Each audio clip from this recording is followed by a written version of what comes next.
Hello hello देखो devices read करना Aarush Devices have been developed by scientists to replace parts of the human body. These devices are called prosthetics. The earliest known prosthetic was a toe believed to have been used in Egypt around 3000 years ago. Recently, prosthetic hands, arms, and legs have been more common and have more different designs, as shown in the image below. अलग अलग देखो design सब चल रहे हैं तो ठीक है और बोल रहे there is a large demand for prosthetic hand arms and leg. A child with a prosthetic arm will need to have a new one every 1 or 2 years. While adult will only need a replacement if it breaks. Suggest a biological reason why child will need regular replacement. Sir क्योंकि देखो जैसे वो बच्चा कितना बच्चा है तो अगर उसके डेली लाइफ के अंदर वो कुछ भी करे बायोलॉजिकल नहीं बायोलॉजी के हिसाब से चाइल्ड के पास बहुत कंपैरेटिवली कम होते हैं ज़्यादा होता है कम हाँ ज़्यादा ग्रो और वो मैं बोल वाला तो नहीं समझ आया बट नॉर्मली ग्रोइंग बॉडी होती है उन लोगों की तो बॉडी ग्रोथ करती रहेगी तो यानी वो प्रोस्थेटिक्स को रिप्लेस करना पड़ेगा क्योंकि उनकी बॉडी के साथ साथ उनका प्रोस्थेटिक जो है वो वैसा ग्रो नहीं करेगा. तो अगर मैं यहाँ पे देखूं इन लोगों ने लिखा है दे ग्रो और डेवलप यानी कि वही है हमारा answer. One of the latest development in prosthetics is the bionic hand. Even when a person does not have a hand, electric signal to nerve are still being sent from the brain. These electrical signals are picked up by the sensors implanted under the skin and are transmitted to the bionic hand. Motor and gear then move the hand in a realistic way. Hand कहाँ है? अरे यही है भाई मेरे तो आगे का अरे वो आगे का अरे दब नीचे की इमेज में है ये रहा हो गई ना डिलीवरी अब आयरन यार पर फिर ये आता है मजा नहीं. बोल रहे select the main energy output of the bionic hand. Electric signal तो अंदर जा रहा है पर बायोनिक हैंड तो मूवमेंट दिखा रहा है ना तो काइनेटिक होना चाहिए. काइनेटिक फिर bionic hand help people to carry and grip object. Different type of bionic hands can carry different masses and have different grip forces. The below video shows a bionic hand gripping and carrying object. तो ठीक है audio नहीं है पर कुछ उठाने में मदद कर रहे होंगे वो बात तो ठीक है ना. तो यहाँ पे बोला है कि the table below gives some data of comparing 4 types of bionic hand है ना. मैक्सिमम कैरिंग मास इतना है और मैक्सिमम ग्रिप फोर्स जो है वो इतना है. बोल रही using the formula sheet calculate the maximum weight the bebionic hand can carry maximum. ये सारे बायोनिक सर अरे 4 टाइप के बायोनिक हैंड है. क्या ये सर बेबियोनिक थोड़ा जूम कर. हाँ से थोड़ा जूम करो. बेबी वाले की है. हाँ देखो शुक्रिया. तो यानी ये बायोनिक है पर इधर बेबियोनिक है और मैक्सिमम क्या बोल रहे वेट बोल रहे हैं है ना. जी भी वैल्यू देके रखा है तो भाई ऑब्वियसली वेट का फार्मूला लगेगा. ये मास है तो W is equal to mg. बोलो सही है गलत है? W is equal to mg. 45 into 10 बोले तो 10 ले लो. देखो 9.8 नहीं ले रहा इन्होंने 10 बोला मेरी गलती नहीं हो गई. तो यानी कि 450 क्या न्यूटन यूनिट डालना मत भूलना है ना. 450 न्यूटन तो ये वेट आ जाएगा. फिर क्या बोला है most people do not need to carry more than 20 kg and do not need to have a grip force stronger than the 70 newton. आपस में क्या डिस्ट्रैक्टेड हो जा रहा है. सर मैं नहीं था. Use the data in part C to calculate how much more mass the eye limb can carry and how more grip force the eye limb gives compared to what person normally needs. अरे यार तो क्या ही है 20 और 70 का limit है भाई normal का. अब आई लिम्ब वाले का देख लो तो जरा. आई लिम्ब वाले का देख लो कितना आ रहा है 90 और वो तो उसका मास तो 20 था तो यानी 70 kg का मास जो है वो ज्यादा आइलिंग प्रोवाइड कर पाता है और 70 न्यूटन की फोर्स की बात हो रही थी तो 130 न्यूटन यहाँ पे दिया मतलब 60 न्यूटन का और जो है वो दे पा रहा है. इसरो ने क्या बोला है कि वो नॉर्मल आदमी को 20 किलो से ज्यादा नहीं उठाना पड़ता है और 70 न्यूटन से ज्यादा फोर्स उसको लगानी नहीं पड़ती है. तो use the data in part C. वो ऊपर वाले डेटा देखो और बोलो कि आइलिंग जो है वो कितना ज्यादा मास कैरी कर पाता है और कितना ज्यादा ग्रिप फोर्स प्रोवाइड करता है. तो 90 - 20 और फिर 130 - 70 वो करके ही आंसर आ जाएगा. क्या सवाल है? अब तो सर लग रहा है अच्छा देखते हैं. ठीक है अब देखो इधर आंसर में देखो इन लोगों ने ना हर एक तरीके का वो दिया हुआ है. आंसर देखोगे ना हर एक तरीके का है. टाइम्स भी दे दिया है और डिफरेंस भी दिया हुआ है, ठीक है, 70 kg 60 न्यूटन मोर करके, और परसेंटेज भी दिया हुआ है। यानी कि जब भी कुछ इस तरीके का कंपैरिजन हो तो यानी कि तीनों तरीके के मार्क्स मिलते हैं कि इतना गुना ज्यादा दे रहा है या इतना क्वांटिटी ज्यादा दे रहा है या इतना परसेंटेज ज्यादा दे रहा है, सब कुछ लिया जा सकता है। ठीक, हेलो, अब देखो, use the data in part C, evaluate which bionic hand would be more substitute for a human hand. बोलो, would be the best substitute for a human hand. बोलो, इसमें नॉर्मल वाली चीज को कंसीडर करके ही बोलना होता है एक्चुअली, है ना? तो नॉर्मल वाली चीज को कंसीडर करना। बोलो सबसे बेटर कौन सा है? सबसे बेटर आइलैंड ही है। हाँ भाई आइलिम लग रहा है तुमको? आइलिम या चलो ओवरऑल बेस्ट है।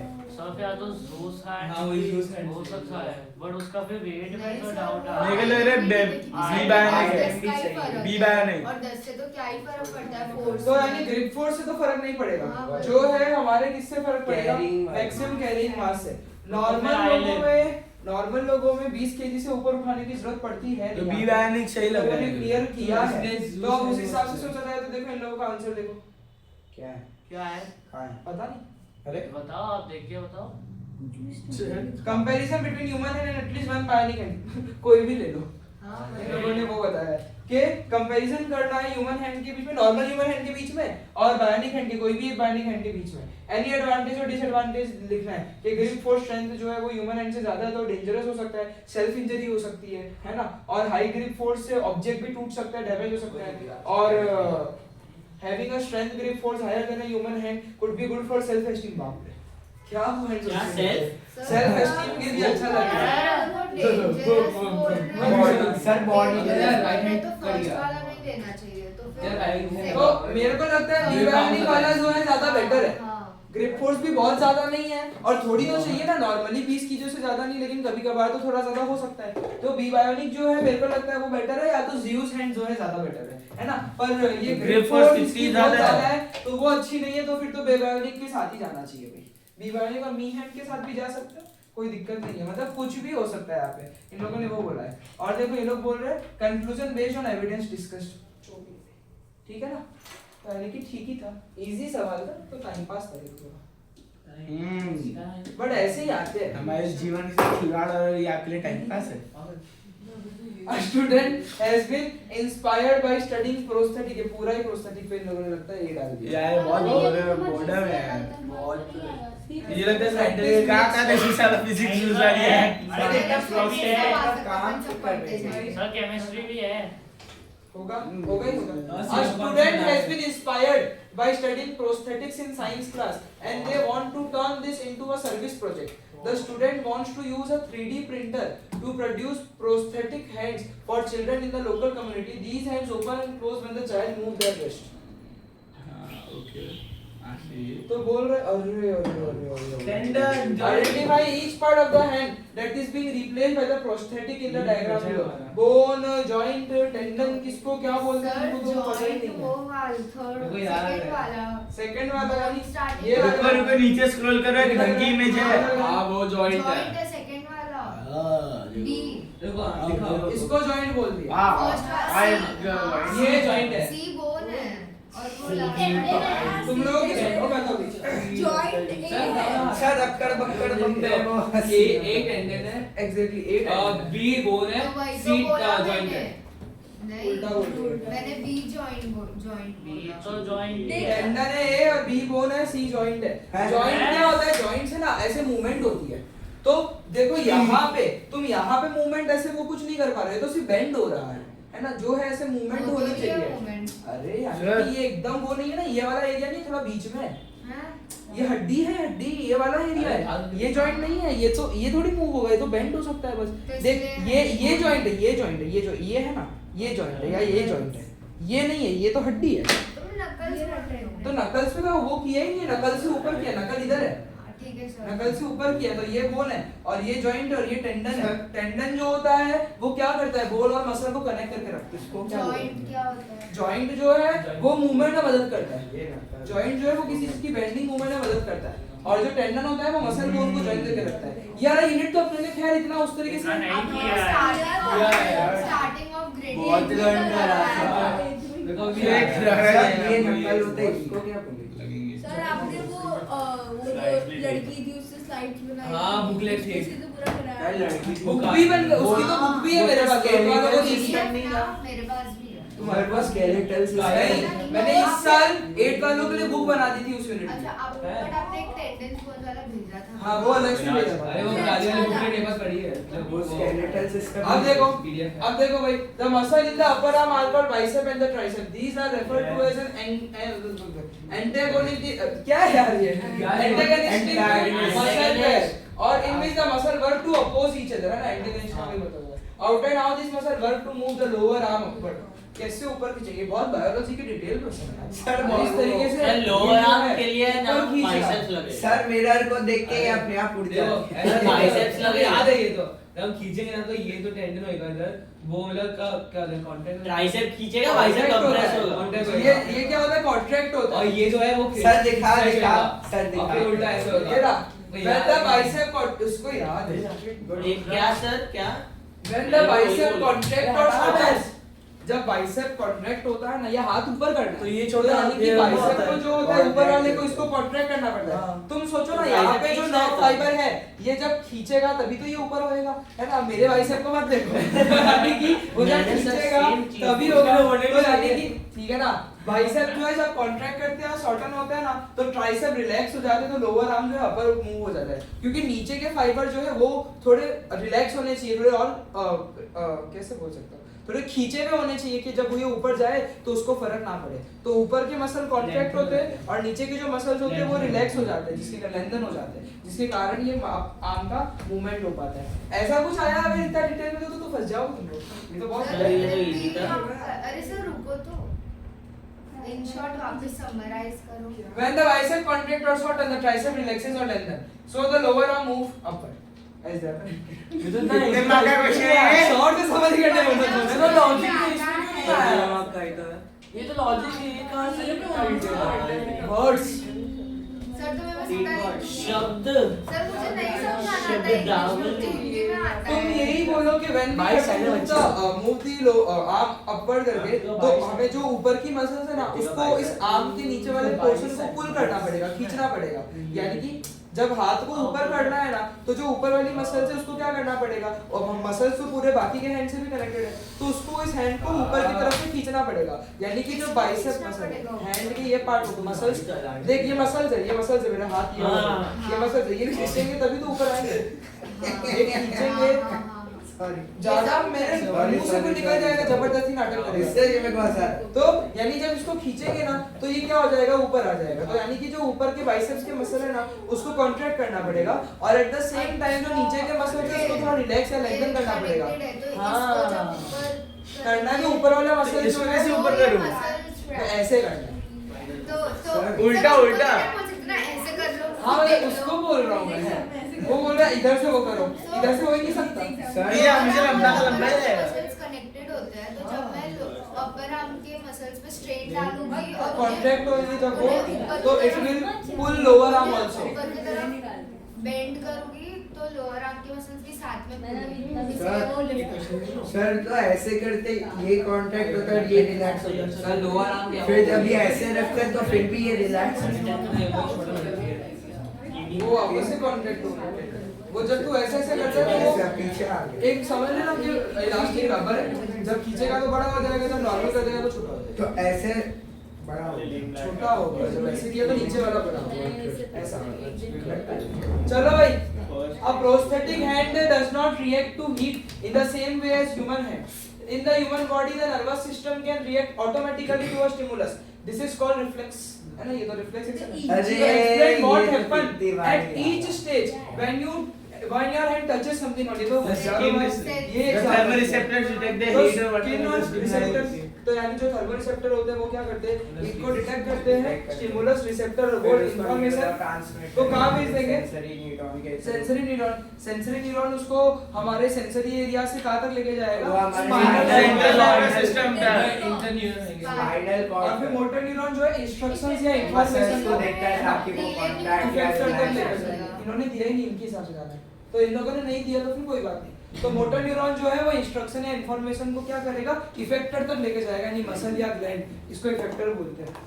इस केस में तो खैर मसल तक ही लेके जाएगा और मसल जो कि फैक्टर है वो क्या करेंगे इस इंफॉर्मेशन को Contact रिसीव या करके relax it will release some protein जिसके कारण हम हमारा हाथ विड्रॉ कर लेंगे पानी का सर कांटेक्ट कॉन्ट्रैक्टाइल प्रोटीन हां सर कांटेक्ट नहीं करेंगे Contractile. ओके ये देख लो ओ बेटे ये क्या आ गया ओ अरे ये लो ना क्या बोला है डिटेक्ट हीट और हॉट सरफेस और टेंपरेचर स्किन की बात है सर थोड़ा वो ऊपर स्क्रॉल करो ना वो हाँ, ठीक है आंसर मत देखना तो आंसर देखोगे कोई फायदा नहीं होगा तुम्हारे नुकसान है स्किन रिसेप्टर डिटेक्ट हीट और हॉट सरफेस और टेंपरेचर सेंसरी न्यूरॉन क्या करेगा सिग्नल को इंपल्स को देगा मोटर न्यूरॉन तक लेके जाएगा वो मत देखो सेंट्रल नर्वस सिस्टम देखो फिर इलेक्ट्रिकल सिग्नल और इंपल्सेस को इफेक्टिव मसल तक लेके जाएगा कांटेक्ट और मूव द हैंड अवे सारी बातें इन लोगों ने कर दी ठीक है ना एकदम इजी सवाल था बस एक मेरे को अच्छा लगा वो बाइसेप ट्राइसेप वाला कि वो इतना नॉलेज बच्चों को होता नहीं है चलो सर ये लोग रियल एप्लीकेशंस ही देते हैं वो हेयर का दिया था ना क्रीम ऑफ अरे वो hair trap करता है। वो सब दिया था यानी कि वैसे ही पढ़ अभी सर तो बहुत इजी है इसमें बस इतना वाला कि जो तीनों है पढ़ दो सर उसमें तो उनको दो वर्ड्स तो चाहिए ही थे गुड कंडक्ट और बैड इंसुलेटर या वाइस वर्सा जो मुझे थे। और अगर वो नहीं था तो उन्होंने मार्क कर दिया वैसे हम कैसे पता अरे सर उनको हाँ, पता है हर चीज में एनर्जी एक वर्ड नहीं चीज लिखी बोलता ना तो हूँ उसमें एक मार्क्स चीज काट बोलता हूँ जितनी बात स्कूल बोल रही है ना सारी जरूरी बोल रही है याद रखना अभी कट रहे हैं तो अभी तुम अभी भी ई असेसमेंट के हिसाब से लर्निंग स्टेज पे हो जो बोल रहे हैं याद रखो यहाँ पे स्कूल गलत नहीं बोलती है जल्दी से बट सर उन्हें केमिस्ट्री में तो हर चीज में एनर्जी डालो चाहिए energy। जो वो था ना तुम्हारा ये है ही एनर्जी ओरिएंटेड ही पूरा सिलेबस है पीरियड्स में नीचे जाता है उसमें भी एनर्जी नहीं लिखा था तो मार्क काट दिया सही किया ये तुम्हारा यूनिटी एनर्जी ओरिएंटेड है ये बहुत एनर्जी के ऊपर ही चलता है हर एक टॉपिक एनर्जी के ही है मतलब पहली बार स्कूल कुछ अच्छा कर रही है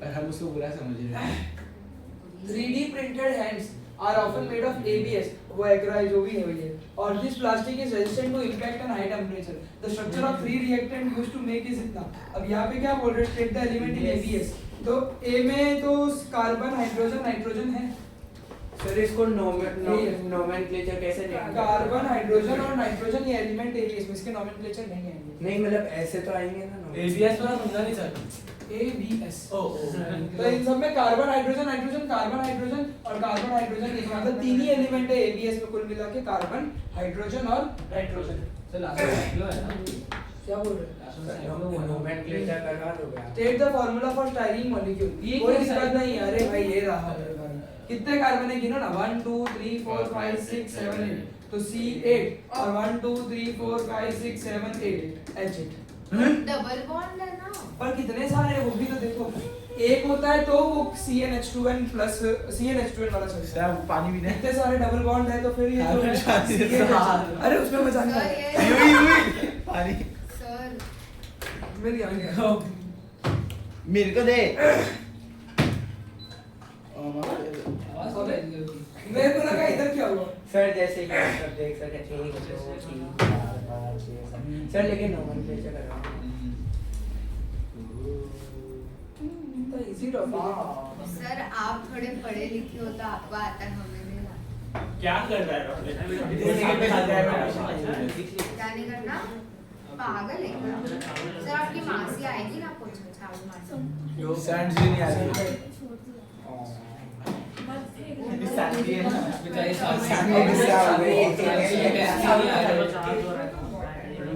मतलब सैंड है ना स्मार्ट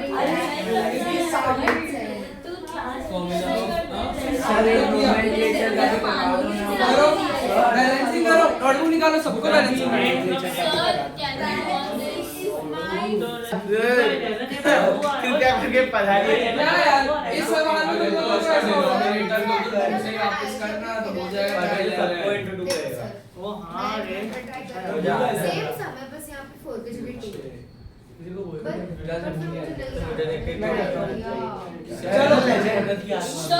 चुपचाप कर रहा हूँ सर आप में चुपचाप पे ध्यान चला जाता है आ गया मेरा 2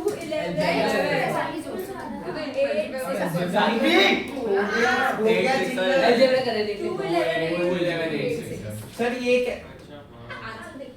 कैसे करते मार दूंगा मैं रोनित तेरे को एकदम सर आपने दूसरी मेथड सिखाई थी मैं अच्छे पागल। कर रहा था सब कुछ सिखा के रखा है। A1 मान लो तो C4 आएगा और इधर 1 तो अपॉन 2 तो D3 आएगा। इसे अगर A1 मानेंगे तो C4 कैसे आएगा? अबे 4 into 1 equals C। 4 into 1 equals to C. अरे मेरा A नहीं आ रहा, CD भी आ गया। A2 है 1186 कैसे? मैंने वही बोला ना। बस A को तूने बढ़ लिया वो हाँ रे। क्या हो गया गया? सर, हो गया। तू चाहता नहीं तो अबे चल ना। 28611 2 11 86 हाँ सॉरी विराज सॉरी ना थोड़ा मिस्टेक सा हो गया है। सर क्या किया है मैं आपने? भूल गया। सर कैसे किया? देखो कार्बन को इसको A B C D मान लिया। कार्बन 4 है A पे तो 4 है, एरो मतलब इक्वल टू, और फिर इधर 1 था तो C, फिर hydrogen 6A is equal to 2D, फिर oxygen 2B is equal to 2C plus D, ऐसे करके। और सबसे बड़े कंपाउंड का किसी को भी A मान 1 मान लेना, तो ये तो A को है। 1 मान लूंगा तो फिर C4 आया, D3 आया, इधर आया तो B11/2 आया, तो into 2 into 2 sir normal method से करना हार्डर है। पड़ता है, इसलिए तो बोल रहा हूँ। यहाँ पे तुमको स्टेप सिखाने के लिए कभी भी नहीं बोलेंगे, हार्ड पड़ती है वो वाली बात। सर लेकिन आपने 4A equals to C किया तो A के Venn diagram आ गया भाई। सर सुनो ना 4A equals to C किया तो A What is the probability of getting an oxygen? एक assumption मानना पड़ेगा। Sir, चलो what is oxygen the- molecule What is the probability of getting oxygen in the chemical formula of चलो। H2O? मत करना यार। ध्यान है या नहीं है? आएगा। आज कसम से सुबह ना मेरे को छुट्टी देने का मन कर रहा था। सर नहीं, बैठने नहीं देना।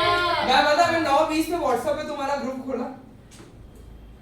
आप हर बार यही बोलता है। छोड़। बोलते रहो, साढ़े नौ को तो उठा था। इतनी ज्यादा फीलिंग सो है रहा सर था। अभी प्लीज सर 9:40 मैं उठा इसलिए लेट हुआ। सर मैं 9:30 को उठा था, बोल देते तो सोता है। वो ही मुझे भाभी आई सर सर 9:30 चलो ना अब तो आके तुम पढ़ अरे सब 12 बजे तो छोड़ दो। जाने दो। अब जाने दो। पल्ले में मारेंगे पकड़ पकड़ के सबको। चलो सर 12 बजे एक बार बोले हाँ। कि- हम बोलने के सर ने छोड़ दिया। हाँ फिर आपकी बात लगेगी। आप तो बोल ही रहा था। Oxygen molecules are form by double covalent bond. हाँ और डोला बंद। Draw diagram below showing the arrangement of outer electron of oxygen molecule. देखो मैं बता रहा हूँ कहने का मतलब क्या है, दो इलेक्ट्रॉन का शेयरिंग हो रहा है ना, तो ये सर्कल जैसे लो, तो ये पहला सर्कल, दूसरा सर्कल, तीसरा सर्कल, चौथा सर्कल, पांचवा सर्कल, छठा सर्कल, ऑब्वियसली 7वां और 8वां इधर ही आएगा। और इसके x मान लो तो x 2 3 4 5 6 तो 7 और 8 इस तरीके से ये बनेगा। समझे कि नहीं समझे भाई? इस तरीके से बनेगा। ये इजी है लेकिन क्लिक हुआ स्टार्टिंग में, ये लॉजिक है बस। अगर ये लॉजिक क्लिक हुआ तो बहुत अच्छी बात है, नहीं हुआ तो इस तरीके से हम लोगों को ये दोनों के जो इलेक्ट्रॉन है वो शेयर होते हैं, तो यहाँ पे बीच में तो दो डालने ही पड़ेंगे। क्यों? क्योंकि डबल कोवेलेंट बॉन्ड है, डबल कोवेलेंट बॉन्ड बनता है यहाँ पे। ऑक्सीजन के पास जो होते हैं वो क्या होते हैं? सर मैं नहीं सर फिर हम लोग 4 पर मेरे को लग रहा है एक लोचा मार दिया। वही 6 नहीं होंगे 6 1 2 3 4 5 6 सर वही आपने नोट ग्लिच कर दिया क्या हो गया? तो जॉइंट पे लगाओ ना एक मेरे को लग रहा है जॉइंट में मारेंगे, किस पे सर मारेंगे? क्योंकि अगर 6 होंगे ना बीच में डाल दिया इन लोगों ने, ठीक है। तो 1 2 3 4 5 6 टोटल 1 2 3 4 5 6 ये आठ होने चाहिए ना। 8 x बन गए थे, वो लोचा था 6 ही होने चाहिए। तो कुछ इस तरीके से बनाना पड़ेगा। अब इस ऑक्सीजन के लिए गिनो, क्योंकि दो 1 शेयरिंग 2 में है ना। 3 4 5 6 7 8 और इसके लिए 1 2 3 4 5 6 7 8 सर सही है। मुझे नहीं समझ हमको क्या करना है कि ये इसके इलेक्ट्रॉन जैसे ये दोनों, इससे मुझको इसको भरना है। और डबल कोवेलेंट बॉन्ड है तो मैंने ऐसा टेक्निक चूज कर लिया भरने के लिए कि यहाँ पे 1 2 3 4 5 6 इलेक्ट्रॉन इसके थे, ये 7वां और 8वां ले आया मैं उस वाले कैसे में। पता है इतने डालते हैं ऑक्सीजन के 6 इलेक्ट्रॉन होते हैं ना, क्योंकि एटॉमिक नंबर 8 होता है तो इलेक्ट्रॉनिक कॉन्फ़िगरेशन 2,6 है, तो ये आउटर मोस्ट सेल ही होता है, ऑब्वियसली तो 6 इलेक्ट्रॉन होते हैं, तो 2 इलेक्ट्रॉन बाजू वाले के लाने पड़ेंगे।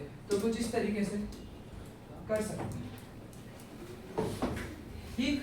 Easy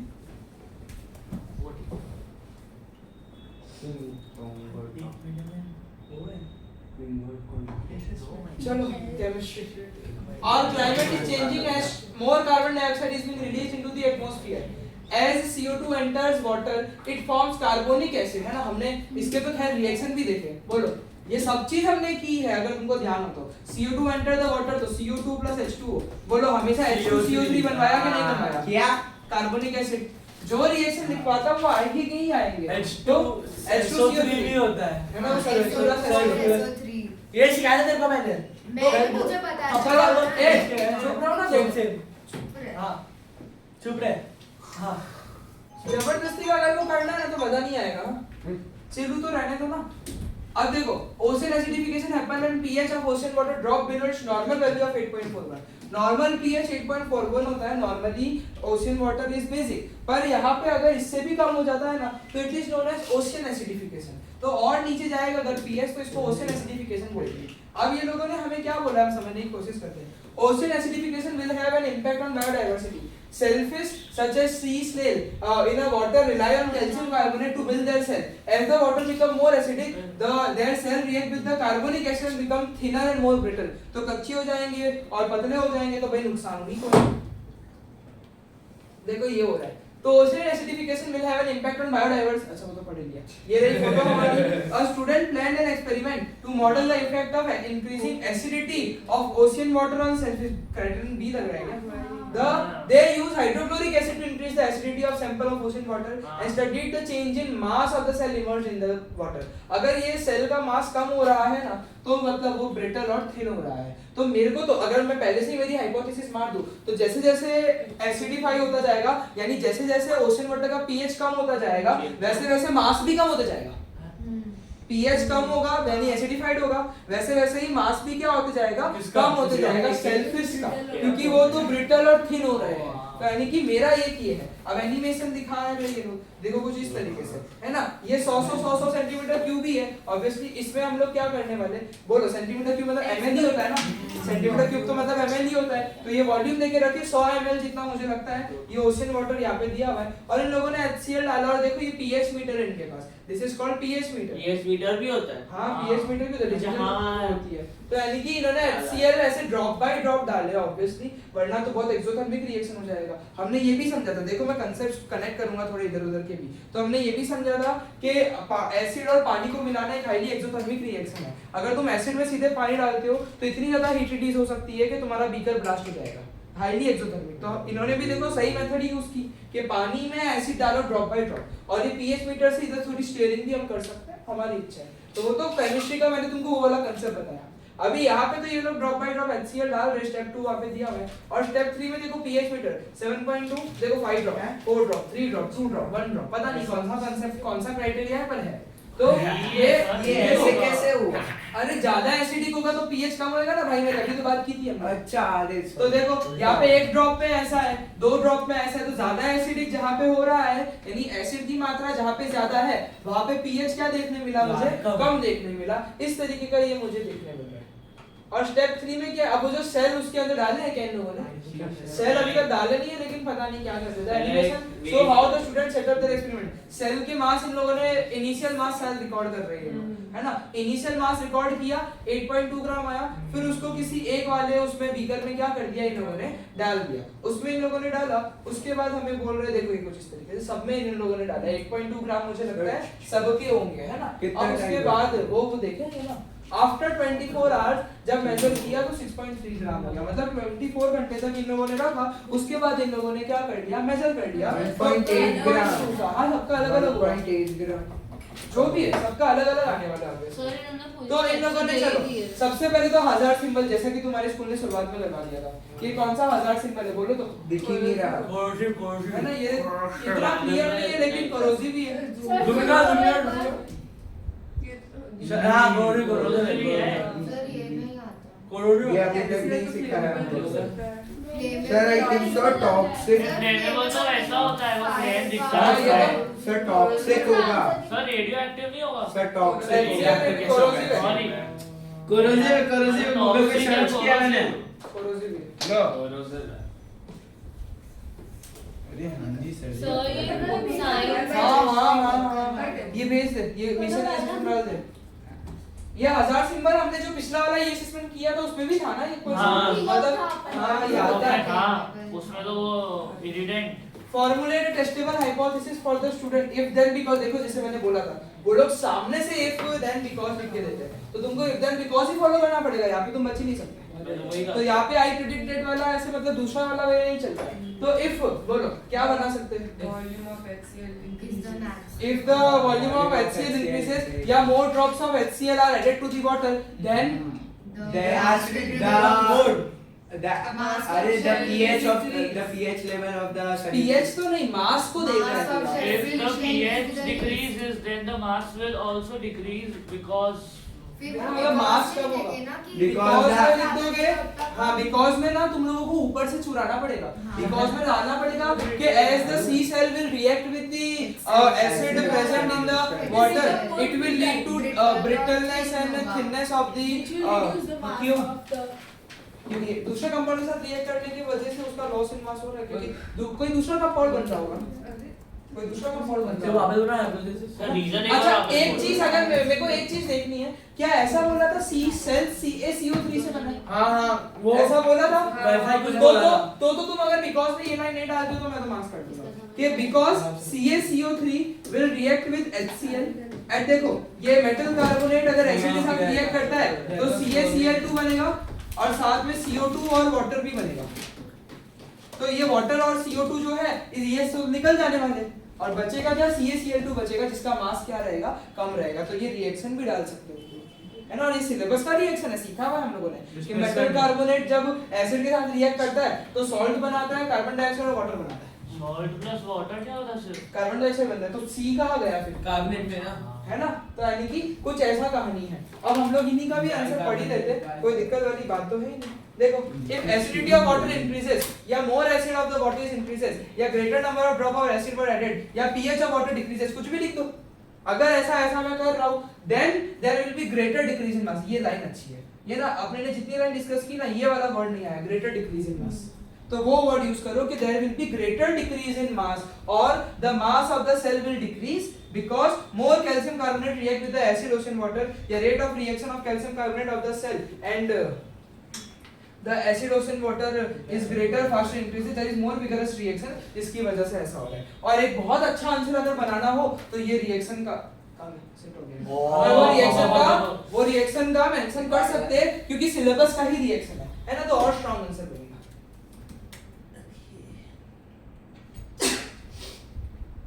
as well as measuring the change in mass suggest another way a student can tell that reaction is happening in the animation animation देखना पड़ेगा इसके लिए दिखाओ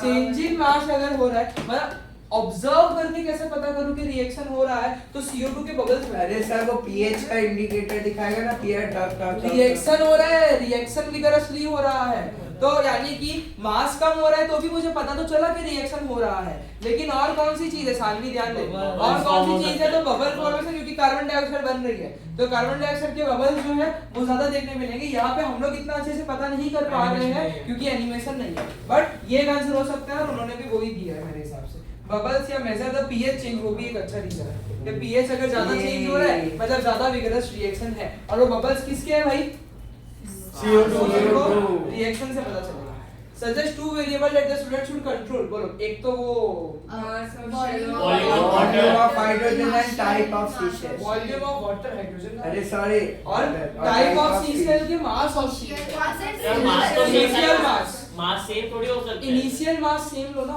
तो ही तो तू डिक्रीज पता कर पाएगा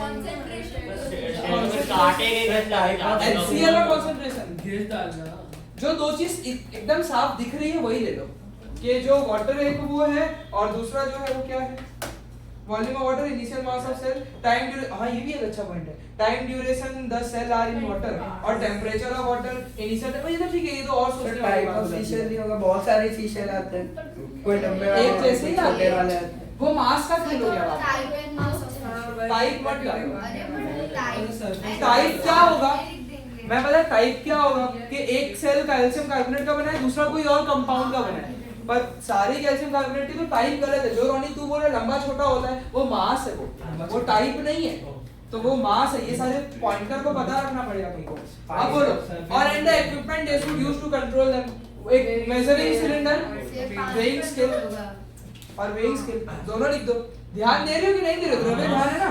मेजरिंग सिलेंडर और वेइंग स्केल ये लिखा जा सकता है और दोनों ही है वेरिएबल 1 एंड इक्विपमेंट। तो वेरिएबल 1 कौन सा था? वॉल्यूम ऑफ वाटर और उसका इक्विपमेंट सॉरी मेजरिंग सिलेंडर। और वेरिएबल 2 क्या था? Initial mass of sea shell, उसका इक्विपमेंट वेइंग स्केल। पर सर दोनों में सेम इक्विपमेंट लेना ले सकता है तो वॉल्यूम ले लो, मतलब इक्विपमेंट सेम ही ले सकते हैं ना। तो अलग अलग ही तो लिया है मैंने, नींदों में है क्या? दोनों में आपने मेजरिंग सिलेंडर बोला पहले मैं, वही तो बोल रहा हूँ। ध्यान नहीं दे लोग आजकल। अलग रखा है इनिशियल मास अलग रखा है। देखो ना मेजरिंग सिलेंडर बहुत सारी इधर उधर की बात है, हमारा करेक्ट, टेंशन मत करो। सर 3E में उन्होंने अरे तो ठीक है ना, तेरे क्या जाना है? इन लोगों ने रखा, हम लोग कांस्टेंट रख सकते हैं। अब ये उन लोगों ने बोला स्टूडेंट के एक्सपेरिमेंट का, और वो जो है कांस्टेंट रखना वो हमारे हिसाब से, तो कोई दिक्कत नहीं है। अगर तेरे को लग रहा है तो फिर तू कुछ और सोच सकती है ना? तो देखो यहाँ पे देखो चेंज इन मार्क दिया हुआ है, इसका निकाला नहीं है, तो ये कितना हो गया? 7.6 और ये तो 0.2 ही लूंगा मैं सीधे सीधे बात। कैलकुलेट द चेंज इन, अरे वाह ठीक है, माइनस ही करके लिखना है। और अगर मैं मैथ्स दिखाऊं तो मैं ऐसे एब्सोल्यूट वैल्यू दिखाऊंगा, अरे नहीं सर, बिकॉज़ चेंज इन मास है ना, change is always final minus initial. Change in momentum क्या था? Final momentum minus initial momentum है ना, मतलब change in mass is always final minus initial. तो ऐसे एब्सोल्यूट वैल्यू दिखा सकते हैं। अरे मैं तुमको एक बात बताऊं, तुम्हारे चारों पेपर आपस में वैसे ही होते हैं, जैसे वो मैथ्स में भी आईएच वाली चीजें नहीं डाली थी इन लोगों ने, इसमें भी हो सकता है। साइंस में मैथ्स वाले एक दो कांसेप्ट आ सकते हैं, मैथ्स में साइंस वाला आ सकता है। क्यों वो भूल गए क्या? ब्लड ग्रुप वाली प्रोबेबिलिटी आई थी ना, ब्लड ग्रुप। अरे ब्लड वो क्या नहीं, ट्रिग्नोमेट्री थी सर, ब्लड स्टैट वाली इधर से कितनी तगड़ी थी, मजा आ गया। कौन सा वो नाइन्थ में करवाया था। क्यूट थी एकदम। और यूनिट डाल देना भाई प्लीज, ऐसे देखो ग्राम करके डाल दिया। क्राइटेरिया बी था ना। बोलो, अरे ये तो अब मैं क्या ही करूं। ग्राफ है sir, criterion. Comment on the validity of the model to determine the effect of increasing acidity of ocean water on sea surface. इसके लिए इनका आंसर पढ़ना चाहिए कि ये लोग कैसे बोल रहे हैं। देखो अच्छा होगा। नहीं देखो मॉडल को इन लोगों ने तीनों पॉसिबिलिटी दी है, वैलिड, इनवैलिड और पार्शियल वैलिड। बट इस भ्रम में मत रहना कि हर वक्त सारी पॉसिबिलिटी आती है, तो तुम लोगों को जो सबसे बेस्ट लगे वही करना। इन लोगों ने बोला है except any two reasonable point, for example condition of the model are different to the real ocean condition. भाई ये एक बहुत अच्छा पॉइंट है कि मॉडल और रियल ओशन कंडीशन जो होती है वो बहुत ज्यादा अलग होती है, और using real ocean water increases the validity of the model. हां ये भी बात सही है। हमने तो क्या पानी लिया, इन लोगों ने तो नॉर्मल पानी लेके ऐसे सॉल्ट वाटर, नॉर्मल पानी लिया, वाटर लिया, ओशन वाटर नहीं लिया, सॉल्ट वाटर लिया है, सॉल्ट भी डाल देते। इन लोगों ने नॉर्मल वाटर लिया। देख इन लोगों ने तो रियल ओशन वाटर डाला है, अगर वो भी है तो फिर ओशन वाटर तो यूज नहीं हुआ, इतना तो अपने को पता है। फिर adding HCl to increase acidity is not real as HCl is a strong acid and not present in the ocean water।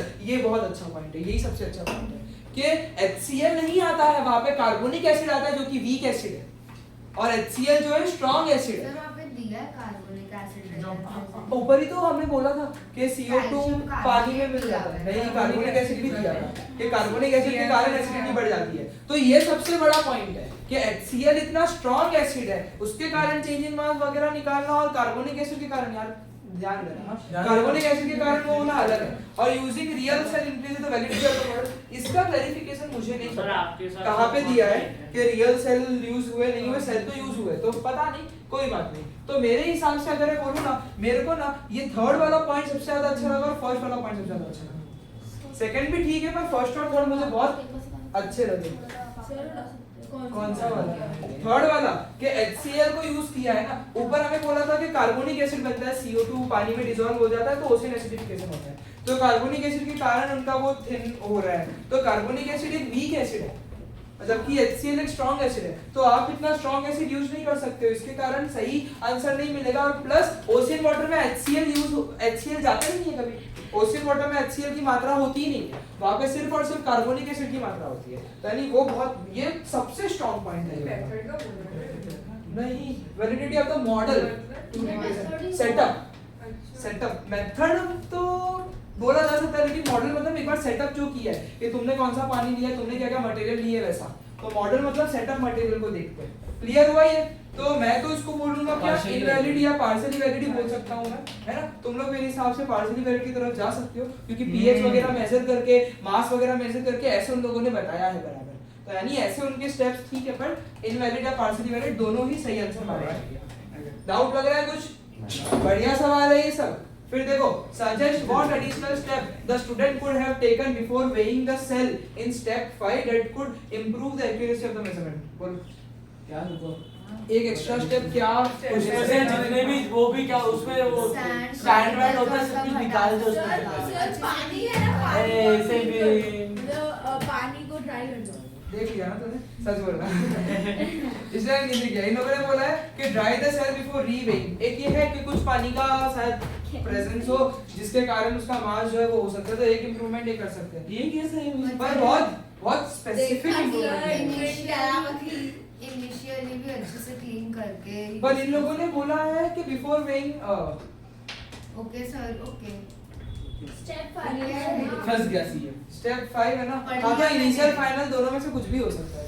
देखा? तो फिर पर इन लोगों ने जैसे एक पॉइंट इन लोगों ने कंसीडर किया है कि रियल सेल यूज कर सकते हैं, तो मुझे लगता है ये आर्टिफिशियल या कहीं बाहर के है। तो इसमें आर्टिफिशियल यूज करेगा, इसमें शायद सैंड होगा ही नहीं ना, ये तू लेकर आई है तो तू जमीन से उठा के नहीं लेकर आई आपको है। क्या पता आर्टिफिशियल वाले वैसे दियो, नहीं दे चूना लगा दियो। अरे चूना नहीं लगाया है, यानी कुछ भी सैंड नहीं है, ठीक है। तो एक ये यहाँ पे बहुत स्पेसिफिक ड्राई वाला पॉइंट ही ज्यादा बेटर बनता है और कुछ नहीं है। कितने मार्क्स आ रहा है? एक ही का था ना। हां शहर चुना से नहीं बनता। शहर किससे बनता है? कैल्शियम कार्बोनेट से बनता है ना। क्या कैल्शियम कार्बोनेट इज लाइमस्टोन जो तू लगा रहा है। The great barrier reef, reef क्या होती है? तुम आईएफ में पढ़ते होंगे ना। अरे ऑस्ट्रेलिया में पानी में जो अरे reef coral reef sir, coral reef ने बोलते होते थे वो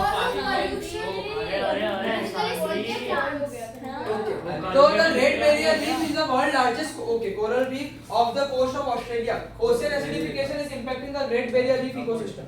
तो acidification का कंटिन्यूएशन है ये, ठीक है। फोटो किया हुआ लग रहा है। हाँ ये ये आपने कहीं तो दिया था। नहीं, ये मैंने नहीं दिया। नहीं ये दिया है, देखा बहुत देखा है। दिया है होगा। नहीं मैंने सर दिया। आप नहीं दिया है। सिंगापुर वाला ये वाला नहीं दिया वो अलग जो भी है चलो ना। अरे वो मेरा नाम से तू वाला था वो एक क्वेश्चन। वो नाम से तू वाला। The graph below shows the relationship between dissolved CO2 and the pH value of the Great Barrier Reef. एक बार ग्राफ को एनालाइज कर लो ना। यहाँ पे क्या है? ब्लू और रेड कौन से? अरे ऊपर लिखा है ना। कहाँ? 40 कहीं का। सही ये भाई कितनी गंदी लैंग्वेज है। अरे देखो ये अलग तरीके का ग्राफ है। इधर पीएच दिया हुआ है, इधर डिसॉल्व लेवल ऑफ वो दिया हुआ है, और ये दोनों लाइन जो है वो कुछ इस तरीके से ऊपर लिखा हुआ है। जैसे जैसे ना ना ना ना इतना वो मत करो। लिखा होगा तो भी समझ लो। ये पीएच जैसे जैसे कम हो रहा है ना, वैसे वैसे जो है ओशन एसिडिफिकेशन बढ़ रहा है। कुछ ऐसा एनालाइज कर सकते हैं। अगर नीचे और कुछ मिल गया तो अच्छी बात है। बराबर ये है रहा। ना। चलो ये रहा। तो जैसे जैसे पीएच कम हो रहा है वैसे वैसे क्या हो रहा है? डिसॉल्व CO2 बढ़ रहा है। देखो इस तरीके से ये जो है ना, ये back to back line diagram बोलते हैं इसको, है ना, कि एक इधर एक इधर। जैसे तुम लोगों ने तुम्हारे सिलेबस में बैक टू बैक वो बार ग्राफ पढ़ा है, बैक टू बैक ग्राफ पढ़ा है। तो यहाँ पे ये this is called back to back line graph. इसको क्या बोलते हैं? यहाँ पे पीएच ले लिया, यहाँ पे ओशन एसिडिफिकेशन ले लिया, रेड वाला है। तो ये देखो ये जो वैल्यू है ना ब्लू लाइन की, ये जो ब्लू लाइन है वो यहाँ से मेजर नहीं होगा, वो यहाँ से मेजर होगा। समझ रहे हो ना? क्योंकि ब्लू कार्बन डाइऑक्साइड का है। ध्यान दे रहे हो नहीं दे रहे हो? शांति अपने में मत लगिए। तो ध्यान दे रहे हो? तो ब्लू किसका है? डिसॉल्व CO2 का है। ये तगड़ा पेपर है, अच्छा पेपर है, बहुत कुछ सिखा रहा है। तो यानी कि ये जो है ना ब्लू लाइन, अगर ये यहाँ पे भी है तो इसको इधर से मेजर नहीं करूंगा, यहाँ से मेजर करूंगा। ये बात जरूरी है। मैं देख पा रहा हूँ जैसे जैसे पीएच घट रहा है वैसे वैसे कार्बन डाइऑक्साइड का लेवल बढ़ रहा है। ऑब्वियसली कार्बन डाइऑक्साइड जैसे जैसे पानी में जा रहा होगा कार्बोनिक एसिड बन रहा होगा, जिसके कारण पीएच क्या हो रहा है? कम हो रहा है। वो लोगों ने दिखाया अपने हिसाब से। पीएच घट रहा है तो अच्छी बात है। ये जो नॉर्मल लाइन है ये पास्ट है, और ये जो डॉटेड लाइन है ये प्रेडिक्टेड वैल्यूज है। ऊपर देखो टाइटल पढ़ा था, past and predicted pH and dissolved CO2। तो यानी कि ये जो एकदम सीधी है ना, जो डॉटेड नहीं है, वो पास्ट वैल्यूज है, और आगे जो डॉटेड लाइन है वो प्रेडिक्टेड वैल्यूज है हम लोगों की। हम लोग आगे का फोरकास्टिंग कर रहे हैं। अब चलो इसको समझते हैं। फिर नीचे तो बहुत लल्लू का शेयर है। हाँ पर एनालाइज हम कभी भी इस तरीके से कर लेने का। आर्बिट्ररी यूनिट यानी तुम्हारी हिसाब से ओशन एसिडिफिकेशन है ना। अब use the graph to predict the pH of the. हाँ सही तो है। 7.9 मेरे को तो लगा क्या कुछ देंगे तो 7.9 कितना आ रहा है? 2075 में कितना आ रहा है? 2075 रेट ले इधर, तो पीएच पता करना है रेड वाला कितना बन रहा है, इधर आ रहा है, इधर से इसको इधर ले जाओ 7.91 या 7.9 इस तरीके से जाता है। आंसर पता है कैसे दिया है, आंसर दिया है 7.90 प्लस माइनस 0.02। ओ ये क्या था? यानी कि तुम 7.88 से लेके 7.92 के बीच की कोई भी वैल्यू लिखोगे ना तो वो तुमको वैलिड। आप इसे इनइक्वालिटी क्यों लेके आ रहे हो? अरे 0.8 कितने अच्छे हो गए, ये वैल्यू दे दी मैंने, फॉर्मूला कितना समझाया था फिर मैंने वैल्यू दे दिया। तो calculate the predicted dissolve CO2 इन 2075 कर लोगे ना यार, ऊपर से देख के माइनस माइनस करके ये वैल्यू कर लेनी है। सर आप इंसानियत पे बहुत है। Coral reef are delicate ecosystem which are highly sensitive to climate change. ध्यान है ना सबका, मेरे को थोड़े कम लोग ही एक्टिव दिख रहे हैं। तो coral reefs are delicate ecosystem which are highly sensitive to climate change. A student wishes to model the effect of increased water temperature, temperature है भैया, तो increased water temperature on the damage to coral reef they use a piece of chalk made from CaCO3, है ना, वो उसके cell भी CaCO3 से बने, chalk भी CaCO3 से बना। ये क्या है? तो जिससे सेल बने हैं calcium carbonate, limestone, marble, even marble भी CaCO3 होगा। To represent the coral they measure the time it take for the chalk to react completely in the acidic ocean water at different temperature. Outline a student research question. बोलो। पता नहीं मेरे को जो चल रहा है। 77 तो पेजेस है इसमें। अरे तो हम भी तो 53 पे पहुंच गए। सर रिसर्च क्वेश्चन बोलो ना। अरे what is the effect of changing temperature What is the effect of changing the water temperature? और ब्रैकेट में वो इंक्रीमेंट जो तुम लोगे वैल्यू को ध्यान है कि नहीं, धृति और कनफ यार, अब ये सारी चीजें तो मैं क्या कर सकता हूँ, ध्यान तो कम से कम। तो यहाँ पे क्या है बोल रहे हो, what is the effect of change in water temperature, या फिर what is the effect of water temperature, change in water temperature, bracket में जो वैल्यू तुमको लेनी है ले लोगे, on the time taken for the chalk to react completely in acid ocean water as measured by CV those by measured by timer measured by using a timer also.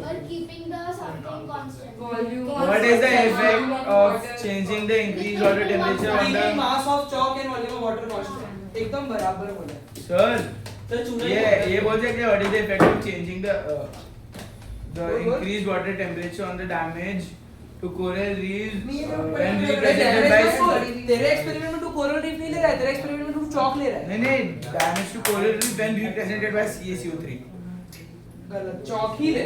देखो how does increasing water temperature यानी Damage to chalk बोलूंगा। What does the effect of changing the water temperature on the reaction time of chalk या time chalk completely react या rate of reaction of chalk, जो भी चीज है वो हम लोगों को लेना है ना। और उन लोगों ने बाकी ऐसे बताया नहीं, लेकिन हमको तो पता है कि what is the effect of 10 minute. तो what is the effect of बोलो, what is the effect of बोलो ना, what is the effect of changing water temperature bracket of values on the time it takes for the chalk to completely react or dissolve. react better word है to completely react measured by using a timer when volume of water and mass of chalk is kept constant. फिर हम interval क्या रखते हैं temperature का? आगे साल 5, information 10, 15, 5 10 15 नहीं रखते, इतना कम नहीं रखते। तो 30, 40, 50, 50, 60 रखते हैं। मैं अगर होता ना मैं 30 40 50 60 70 रखता, ए या फिर मैं 30 50 70 90 110 भी रख सकता था, लेकिन थोड़े ज्यादा टेंपरेचर वहां पे चले। बट ये भी लॉजिकल है, क्यों? क्योंकि सी वाटर इवेपोरेशन होता है तो कम से कम 80 90 डिग्री में तो होता ही होगा। तो 30 50 70 90 110 ये अच्छे वैल्यूज है ना। सॉल्व होता है 30 थोड़ा सा लगता है कम, लेकिन ले लेने का। 5 10 15 20 तो बहुत कम है, उसमें तो पानी बर्फ बन गया लगभग। तो 30 50 70 90 110 सबसे बेस्ट तो मेरे को यही लगता है। हाँ अब देखो यहाँ पे लोगों ने अब डिजाइन एक्सपेरिमेंट आ गया। बोलो इंडिपेंडेंट वेरिएबल बोलो, temperature 16 मार्क है। Temperature of the water. Independent variable क्या है? Temperature of the water. Dependent variable dependent for the chalk। Time taken by the chalk to react completely या डिसॉल्व कंप्लीटली जो भी। और control variable volume of water mass of water है ना। और equipment क्या क्या चाहिए? आपने वाटर बोला। बट सर सुनो, equipment needed- हमें पता कैसे चलेगा कि चौक पूरा रिएक्ट हुआ कि नहीं हुआ? डिसॉल्व हो जाएगा ना पूरा। विजिबिलिटी टेस्ट है सर? हाँ तो इम्प्रूवमेंट। चलो सर ये देखो, बोलते हैं कि डीवी में विजिबिलिटी नहीं लिखना चाहिए। अरे तो हम तो टाइम ले रहे हैं, हाँ हम तो टाइम ले रहे हैं। हाँ। देखो अरे पढ़ो सर, पढ़ो अपन measure तो उससे करेंगे ना कि अपन को कितना दिख रहा है। हाँ तो एक बार उसके लिए ये पढ़ लेते हैं, है ना। एक चीज ध्यान रखो, एक हमारे साथ स्कैम हो गया, है ना। जैसे अमाउंट वर्ड तो ऑब्वियसली गलत है, वॉल्यूम लिखना पड़ता है, वो कुछ स्कैम नहीं है। चलो एग्जांपल ऑफ सीवी क्या है? टाइप और size of chalk, same acidified ocean water, volume of ocean water, mass of chalk, pH of the ocean water. Starting में तो सेम रखना पड़ेगा। फिर do not except concentration of CaCO3, ये तो चलता ही नहीं है। टाइप ऑफ थर्मोमीटर भी नहीं चलता, इक्विपमेंट भी नहीं चलता, एटमॉस्फेरिक प्रेशर भी नहीं चलता। अमाउंट ऑफ वाटर नहीं चलेगा, अमाउंट वर्ड गलत है। Concentration of water. वॉल्यूम नहीं है, वॉल्यूम गवार एसिड नहीं है। और equipment need to be correct for the given situation and the stated CV. Mole of acid. Do not accept beaker to measure volume. Measuring cylinder. वो नहीं चलेगा। तो फिर measuring cylinder. Accept equipment to change temperature, यानी hot plate, heater, Bunsen burner, water bath, जो तुम्हारी method हो वैसी, है ना। सर हो सकता है कंसंट्रेशन क्यों नहीं हो सकता? Equipment बोलो ना यार, equipment बोलो। Thermometer, sauce, conical flask. Sir वो क्या बोलते हैं बीकर और नहीं वो क्या बंसन बर्नर गॉस ट्राइपॉड हाँ। टॉन्ग्स चलो कॉनिकल फ्लास्क, चॉक। सर एक मिनट, उसको क्या बोलते हैं? वो ट्रायंगल जैसा स्टैंड होता है उसको। Tripod। सर अब मैंने ट्राइपॉड लिख तो मैं कंफ्यूज हो जाती ट्राइपॉड स्टैंड ही बोलते हैं। ट्राइपॉड स्टैंड को वायर गॉस लगती है वो ना। फिर इक्विपमेंट नीड हो गया, how the variable be manipulated, ये मैनिपुलेशन हाँ, manipulation सो होता आई है। Will change the independent variable, क्या बोलो? I will change, As I will increase, as I will manipulate or change it. यानी I will change different temperature in order to identify in which temperature the chalk dissolve faster या react faster. फिर the rate of In which the rate of reaction is the maximum. और फिर dependent variable का I will measure the time taken for the chalk to completely react using a timer or stopwatch. और unit डालो इन seconds या minutes.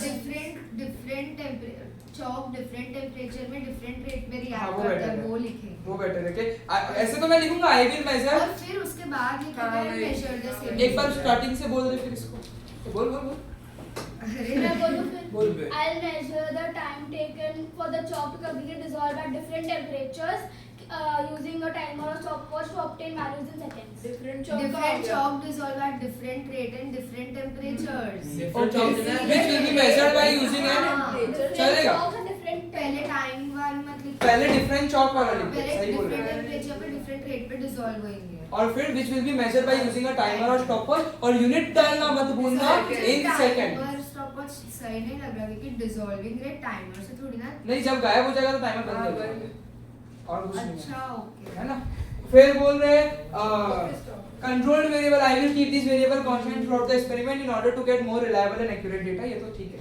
और उसका value डाल देने का सीवी का, जो भी चीज है उसका वैल्यू डालना मत भूलना। ये जरूरी बातें बता रहा हूँ क्राइटेरियन डी की, फिर बोलना मत कि पता नहीं है क्या डालना है क्या नहीं अरे डालना है। सोच रहा हूँ। सिर्फ बता रहा हूँ क्योंकि तू बार बार पूछता है मेरे को एक ही चीज क्राइटेरियन डी में क्या करना है करके, तो तेरे को बता रहा हूँ, ये बता रहा हूँ मैं भी डिटेल में। Description of the method used to take measurement, कैसे मेजरमेंट लिया है मेजरिंग सिलेंडर। और चौक का तो वही स्केल वगैरह। सर एक चीज पूछूं आपसे। अब देखो यहाँ पे लिखा हुआ है धीरज डू सर, नॉट, एक चीज पूछनी है, अगर जो चौक है वो डिसॉल्व हो जाएगी तो उसकी डेंसिटी चेंज जाएगी, हो जाएगी तो उसको मेजर कर सकते हैं हम लोग? कैसे करेगा? वो इंटरमोलिकुलर में स्पेस में चला जाएगा, वॉल्यूम में चेंज ही नहीं आ रहा है, मास को मेजर नहीं कर सकता, तो इतना कॉम्प्लेक्स मत। तो क्या विजिबिलिटी टेस्ट ही रखूं? हां, do not accept general consideration not linked to the specific investigation where a mass tie higher back, ये सब तो नहीं चलता है अभी। फिर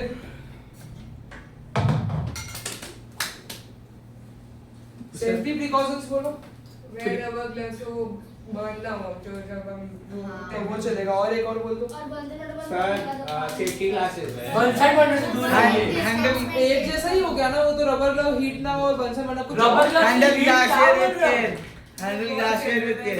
हैंडल ग्लासवेयर में क्या हो रहा अब है? ventilated एरिया में हार्म हो सकते हैं, कट जा सकते ये हैं। बहुत जनरल है। Prevent contact with the acidic जो भी है सोशन एसिड। रबर ग्लव्स सर, से safety वो ठीक है glasses। कि उसे डिस्पोज करते टाइम रबर ग्लव्स पहना, नहीं तो बर्न्स हो सकते हैं। और एक ग्लासवेयर वाला। और सर सेफ्टी ग्लासेस।